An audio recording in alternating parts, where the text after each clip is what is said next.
بسم اللہ الرحمن الرحیم۔ شروع اللہ کا نام لے کر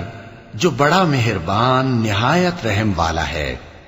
السلام علیکم ورحمۃ اللہ وبرکاتہ۔ ناظرین کرام، ہندوستان میں بہت سے نوجوان دین سے ناواقفیت کی بنا پر فتنہ شکیلیت کا انجانے میں شکار بنتے جا رہے ہیں۔ ان میں اکثر وہ نوجوان ہیں جن کا تعلق کالج یا یونیورسٹی سے ہوتا ہے اور وہ علماء کرام سے دین کی باتیں دریافت نہیں کرتے، علماء کرام سے ان کا تعلق نہیں ہوتا، وہ دین پڑھے ہوئے نہیں ہوتے ہیں، دین کو اچھی طرح سے نہیں سمجھتے ہیں، اسلامی عقائد کیا ہیں اس بارے میں انہیں معلومات حاصل نہیں ہوتی ہیں، اس لیے وہ فتنہ شکیلیت کے لیے کام کرنے والے شکیل بن حنیف کے چیلوں کے چکر میں پڑ کر اپنا ایمان گنوا دیتے ہیں۔ آج کی اس ویڈیو میں ہم بات کریں گے کہ شکیل بن حنیف مہدی ہے یا دجال۔ ناظرین کرام، حقیقت یہ ہے کہ شکیل بن حنیف ایک نمبر کا دجال اور کذاب آدمی ہے، جو کہ اس کے دعووں سے ظاہر ہے۔ شکیل بن حنیف کا دعویٰ ہے کہ وہی مہدی ہے، وہی عیسیٰ ہے۔ شکیل بن حنیف اپنے آپ کو مہدی بتاتا ہے اور عیسیٰ بھی بتاتا ہے۔ شکیل بن حنیف کے جھوٹا اور مکار ہونے کے لیے یہی بات کافی ہے، لیکن اس کے علاوہ بھی شکیل بن حنیف کے لیے کام کرنے والے، فتنہ شکیلیت میں لوگوں کو مبتلا کرنے والے اور اسکول، کالج، یونیورسٹیوں کے نوجوانوں کے ایمان کو خراب کرنے والے شکیل بن حنیف کے چیلوں کے ذریعے سے کس طرح سے کام کیا جا رہا ہے، کیسے نوجوانوں کے ایمان پر ڈاکہ ڈالا جا رہا ہے، اس طرف اگر ہم غور کرتے ہیں تو معلوم پڑتا ہے کہ شکیل بن حنیف کے چیلے شکیل بن حنیف کے پروگرام کے مطابق، شکیل بن حنیف کے پروپیگنڈے کے مطابق احادیث نبویہ میں سے کچھ حدیثیں لے کر ان حدیثوں کا غلط ترجمہ پیش کرتے ہیں، ان حدیثوں کی غلط تشریح پیش کرتے ہیں، ان حدیثوں کا غلط مطلب بیان کر کے نوجوانوں کو ورغلاتے ہیں اور انہیں فریب دیتے ہیں، دجل کر کے، مکاری کر کے ان کے ایمان کو خراب کرتے ہیں۔ مثلا شکیل بن حنیف کے چیلے جب کسی اسکول، کالج یا یونیورسٹی کے نوجوان مسلمان سے ملاقات کرتے ہیں تو انہیں پہلی مرتبہ میں یہ باور کرانے کی کوشش کرتے ہیں کہ دیکھو ہم ایک نمبر کے مسلمان ہیں، اس لیے کہ وہ پہناوے سے، لباس سے، داڑھی سے، شکل و صورت سے ایک باشرع مسلمان لگتے ہیں، حالانکہ وہ مسلمان ہوتے نہیں۔ شکیل بن حنیف کے چیلے جب اپنے دعوتی مشن میں نکلتے ہیں تو کسی کالج یا یونیورسٹی کے عام نوجوان مسلمان کو، جس کا دین سے بہت زیادہ تعلق نہیں ہوتا، علماء کرام سے رابطہ نہیں ہوتا، ایسے نوجوان کو پکڑتے ہیں اور علامات قیامت بتاتے ہیں کہ قیامت کی ایسی ایسی علامتیں ہیں، قیامت بہت نزدیک ہے، بس قیامت آنے والی ہے، قیامت سے پہلے دجال آئے گا، قیامت سے پہلے مہدی اور عیسیٰ آئیں گے، قیامت سے پہلے ایسا ایسا ہوگا۔ وہ قیامت کی نشانیوں کے بارے میں کچھ احادیث ان کے سامنے پیش کرتے ہیں، پھر اپنے مطلب کی احادیث پیش کرنے کے بعد ان احادیث کا غلط مطلب بتاتے ہیں کہ دیکھو حدیث میں آیا ہے کہ دجال آئے گا اور دجال کے ماتھے پر، دجال کی پیشانی پر کافر لکھا ہوا ہوگا، تو امریکہ اور فرانس کو لکھ کر پھر وہ بتاتے ہیں کہ دیکھو امریکہ فرانس، اردو میں لکھتے ہیں، امریکہ اور فرانس کو ایک ساتھ لکھتے ہیں، امریکہ فرانس، تو درمیان میں کافر لکھا ہوا نظر آتا ہے۔ حالانکہ یہ بہت بڑی حماقت ہے، بے وقوفی ہے کہ دو ملکوں کے نام کو جوڑ کر پھر اسے دجال بتایا جائے۔ اس طرح سے نوجوانوں کو گمراہ کرتے ہیں۔ پھر وہ بتاتے ہیں کہ دجال کو قتل کرنے کے لیے حضرت عیسیٰ آئیں گے، مہدی آئیں گے، اور یہ دو شخصیتیں نہیں ہیں بلکہ ایک ہی شخصیت ہے، اور وہ شخصیت پیدا ہو گئی ہے، اس شخصیت کا ظہور ہو گیا ہے، اور ہم نے اس شخصیت کے ہاتھوں پر بیعت کر لی ہے، جو بھی اس شخصیت کے ہاتھ پر بیعت کر لے گا تو وہ نجات پا جائے گا۔ ایک عام سا مسلمان نوجوان جو انہیں دیکھ کر یہ محسوس کر رہا ہے کہ بہت بڑے دیندار ہیں، دین کے بہت زیادہ جاننے والے ہیں، انہیں علامات قیامت معلوم ہے، وہ اس طرح سے کئی ملاقاتوں میں متاثر ہو جاتا ہے کہ وہ ان کی باتوں کو سچ ماننے لگتا ہے۔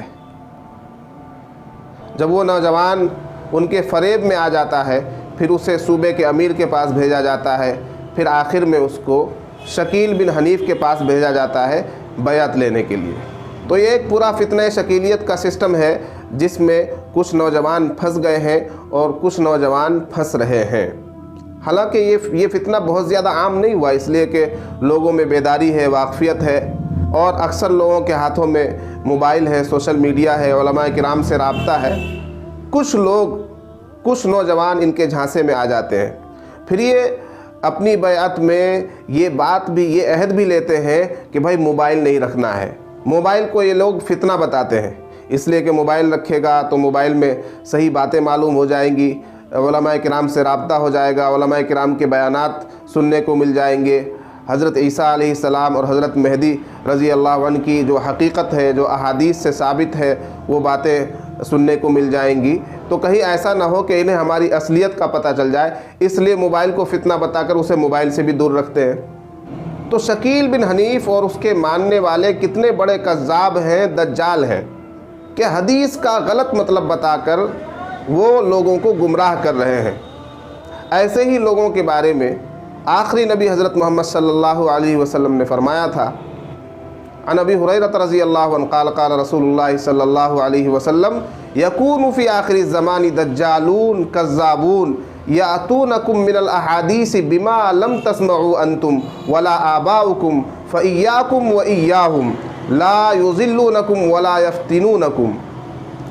کہ آخری زمانے میں تمہارے پاس ایسے دجال اور کذاب لوگ آئیں گے جو ایسی احادیث تمہارے سامنے بیان کریں گے کہ نہ تم نے سنی ہوں گی وہ باتیں اور نہ تمہارے باپ داداؤں نے وہ باتیں سنی ہوں گی۔ تو اگر ایسے لوگوں سے تمہارا سابقہ پڑے تو ان سے بچ کر رہو، انہیں بھی اپنے آپ سے بچاؤ اور خود بھی ان سے بچو، یعنی ان کی باتوں میں مت آؤ، ان کی باتوں کو مت سنو، ان کے جھانسے میں مت آؤ، ان کے فریب میں مت آؤ، ان کے دجل میں مت آؤ، وہ تمہیں گمراہ نہ کر دیں، لا یضلونکم، وہ تمہیں گمراہ نہ کر پائیں، ولا یفتنونکم، اور تمہیں اپنے فتنے میں مبتلا نہ کر پائیں۔ اس حدیث میں ایسے ہی لوگوں کو دجال اور کذاب کہا گیا ہے۔ حدیث میں جمع کا صیغہ ہے دجالون کذابون، کہ بہت سے دجال پیدا ہوں گے۔ اس سے پہلے بھی مرزا غلام قادیانی قادیان میں پیدا ہوا، ایک نمبر کا دجال اور کذاب تھا۔ شکیل بن حنیف ایک نمبر کا دجال اور کذاب ہے۔ کذاب بہت بڑا جھوٹا، یعنی ایسا جھوٹا کہ دین میں جھوٹی باتیں وہ گھڑتا ہے، جو باتیں دین کی نہیں ہیں، جو باتیں احادیث میں نہیں ہیں، قرآن میں نہیں ہیں، وہ باتیں وہ دین کی طرف منسوب کر کے بتاتا ہے کہ یہ بھی دین کی بات ہے۔ ایسے شخص کو کذاب کہا جاتا ہے۔ اور دجال جو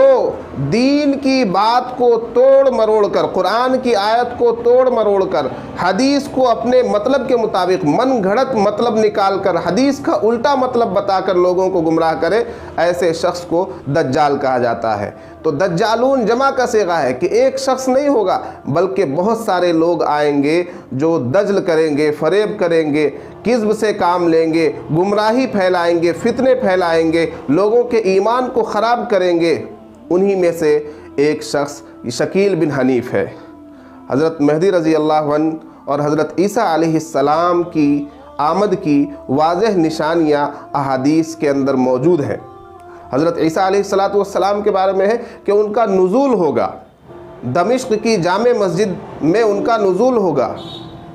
اور حضرت مہدی رضی اللہ عنہ کے بارے میں ہے کہ مدینہ منورہ میں ان کی پیدائش ہوگی، ولادت ہوگی۔ احادیث سے واضح پتہ چلتا ہے کہ قیامت سے قبل جو دو شخصیتیں آئیں گی، ایک حضرت عیسیٰ علیہ السلام ہوں گے اور ایک حضرت مہدی رضی اللہ عنہ ہوں گے۔ حضرت مہدی نبی نہیں ہوں گے، حضرت مہدی رضی اللہ عنہ امت محمدیہ کے ایک فرد ہوں گے، ولی ہوں گے، امام ہوں گے۔ تو یہ دونوں الگ الگ شخصیتیں ہیں، جبکہ شکیل بن حنیف کا دعویٰ یہ ہے کہ عیسیٰ اور مہدی دونوں ایک ہی ہیں۔ یہ احادیث کے خلاف بالکل بات ہے۔ اسی طرح احادیث میں جس بڑے دجال کا ذکر ہے، وہ دجال ایک شخص ہے، دو ملکوں کو ملا کر دجال نہیں ہے، بلکہ دجال کی جو نشانیاں احادیث میں بتائی گئی ہیں، حضور پاک صلی اللہ علیہ وسلم نے جو نشانیاں بتائی ہیں، اس سے صاف واضح ہوتا ہے کہ دجال ایک شخص ہوگا۔ حدیث میں سرخ رنگ کے موٹے شخص کو دجال بتایا گیا ہے، جس کی ایک آنکھ نہیں ہوگی، داہنی آنکھ نہیں ہوگی اس کی، اسے دجال کہا گیا ہے، اور وہ تو بڑا دجال ہوگا۔ اس سے پہلے ایسے بہت سے دجال پیدا ہو رہے ہیں۔ شکیل بن حنیف بھی دجالوں میں سے ایک دجال ہے۔ وہ آخری دجال جو آئے گا وہ تو الگ ہے، جو حضرت عیسیٰ علیہ السلام کے ہاتھوں قتل ہوگا، وہ تو آخری دجال ہے۔ اس سے پہلے بہت سے دجال دنیا میں آئیں گے اور آ رہے ہیں۔ مرزا غلام ایک دجال تھا، شکیل بن حنیف بھی ایک دجال ہے۔ بہت بڑا فراڈ ہے، اس کی فنڈنگ نہ جانے کہاں سے ہو رہی ہے، اس کو نہ جانے کون لوگ بڑھاوا دے رہے ہیں، اس کو نہ جانے کہاں سے تحفظ حاصل ہو رہا ہے۔ یہ ایک نمبر کا کذاب اور دجال شخص ہے، اور اس کے فتنے سے خاص کر نوجوان طبقے کو واقف ہونا چاہیے۔ علماء کرام کی ذمہ داری بنتی ہے کہ اپنے اپنے علاقے میں خاص کر کالجز اور اسکولوں کا دورہ کر کے شکیل بن حنیف کے فتنے سے نوجوان نسل کو واقف کرایا جائے، یا اپنی اپنی مسجدوں میں جمعے کے خطبوں سے فتنہ شکیلیت کے بارے میں بتایا جائے، دینی پروگرامز رکھے جائیں، ورکشاپ کیے جائیں، چھوٹے چھوٹے پروگرام کیے جائیں، سوشل میڈیا کے ذریعے سے ہو، جس طرح سے بھی آپ کر سکتے ہیں۔ علماء کرام کو چاہیے کہ اس طرح کے فتنوں سے لوگوں کو واقف کرائیں اور لوگوں کے ایمان کی سلامتی کی دعائیں کریں۔ یہ دور فتنوں کا دور ہے، اور اس دور میں ایک ایک مسلمان کے ایمان کی حفاظت ہونی بہت ضروری ہے۔ اللہ تبارک و تعالی ہم تمام لوگوں کو ایمان کی سمجھ عطا فرمائے، ہمیں ایمان پر مسلم ثابت قدم رہنے کی توفیق عطا فرمائے۔ ہم جب تک جئیں تو ایمان کی سلامتی کے ساتھ جئیں، ہمارا خاتمہ بھی ایمان کے ساتھ ہو، کلمہ شہادت کے ساتھ ہو۔ وآخر دعوانا ان الحمد للہ رب العالمین۔